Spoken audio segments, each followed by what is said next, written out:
सरकार की लापरवाही, यहाँ तक कि आपराधिक लापरवाही के कारण इन बच्चों ने अपनी जान गंवा दी। A level of violations of basic norms when it comes to building codes, fire safety, flood safety and so on, that is rampant in the city. The corporation also has responsibility on this. Planning और NOCs देने की जिम्मेदारी तो सभी अधिकारियों की है।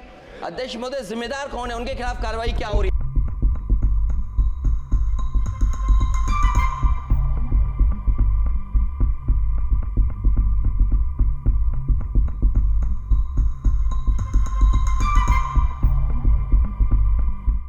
एक बहुत ही हृदय विदारक घटना घटी है ओल्ड राजेंद्र नगर में, जहां पर नाले का पानी वो पूरा का पूरा बेसमेंट में, कोचिंग सेंटर के बेसमेंट में भर गया और पूरा का पूरा बेसमेंट जलमग्न होने के कारण 3 छात्रों ने अपनी जान गंवा दी। ये बच्चे तेलंगाना, उत्तर प्रदेश और केरल से आए थे।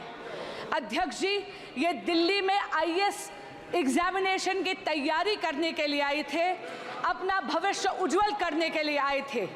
लेकिन बहुत दुख से मुझे कहना पड़ता है कि दिल्ली सरकार की लापरवाही, यहाँ तक कि आपराधिक लापरवाही के कारण इन बच्चों ने अपनी जान गंवा दी।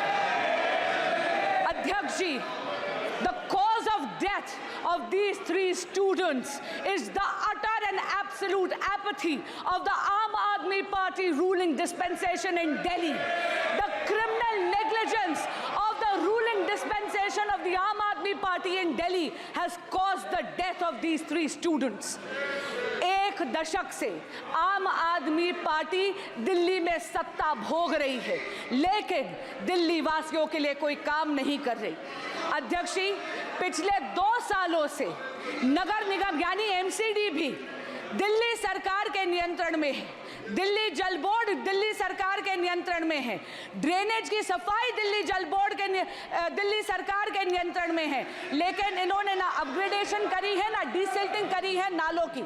एक बहुत इंपॉर्टेंट बात इसमें कहना चाहूंगी, ओल्ड राजेंद्र नगर में जो हुआ 22 जुलाई 24 जुलाई 2 दिन से लगातार वहां के स्थानीय विधायक, वहां के स्थानीय पार्षद, वहां के अधिकारियों को लगातार स्थानीय निवासी इसकी शिकायत कर रहे थे।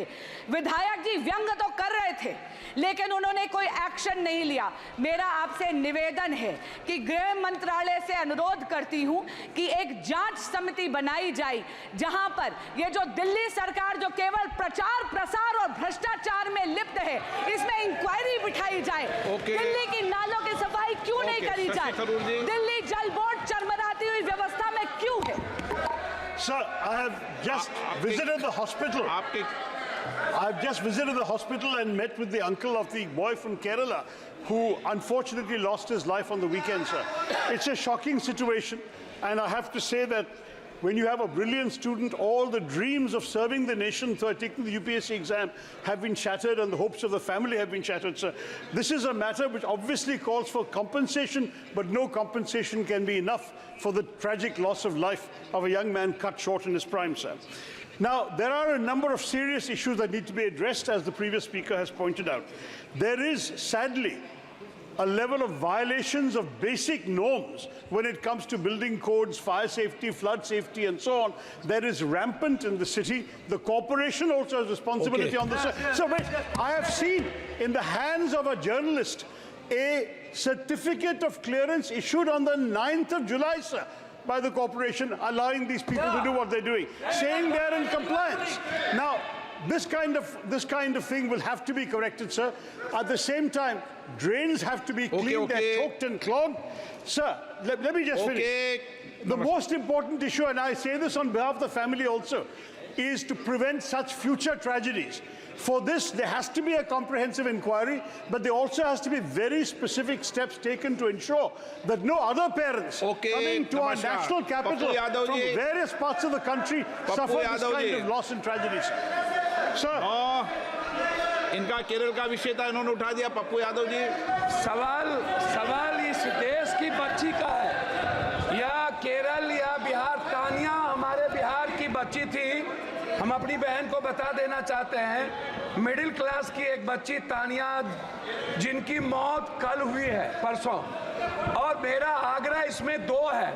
मैं ना बीजेपी और आम आदमी पार्टी की आलोचना में, पूरे देश के बच्ची जो 60% बिहार के एसएससी यूपीएससी करने आते हैं या बाहर कोटा, लगातार हमारे कोचिंग, अध्यक्ष महोदय, लगातार कोचिंग का मानक गाइडलाइन गवर्नमेंट के द्वारा नहीं होना, सुरक्षा की व्यवस्था नहीं होना, और एक घटना नहीं, अध्यक्ष महोदय एक मिनट, एक बार घटना नहीं घटी है, बार बार ये चर्चा आपके माध्यम से उठता है, आप इसको संरक्षित करते हैं, लेकिन इस पर माननीय अध्यक्ष जी, ये बहुत ही दर्दनाक घटना है और इस घटना में जिस तरह से पानी उसमें गया, बच्चे निकलने का प्रयास कर रहे हैं। आपने भी देखा होगा वीडियो। आप तो विषय क्या है बता दो आप। मान्यवर, आपने भी देखा होगा वीडियो। आप क्या बोलना चाहते हैं? मैं उसमें अखिलेश जी, जुड़ता हूं हमारे साथ, बहुत गंभीर समस्या है और जो घटना हुई है दर्दनाक घटना है। यूपीएससी के स्टूडेंट जो तैयारी कर रहे थे, आखिरकार प्लानिंग और एनओसीज देने की जिम्मेदारी तो सभी अधिकारियों की है। अध्यक्ष महोदय, जिम्मेदार कौन है, उनके खिलाफ कार्रवाई क्या हो रही है, नंबर एक। दूसरा, ये केवल एक विषय नहीं है इलीगल बिल्डिंग, हम तो यूपी से अध्यक्ष जी देख रहे हैं, जहां इलीगल बिल्डिंग बनती है वहां बुलडोजर चलता है। क्या अध्यक्ष जी सरकार बुलडोजर चलाएगी कि नहीं चलाएगी?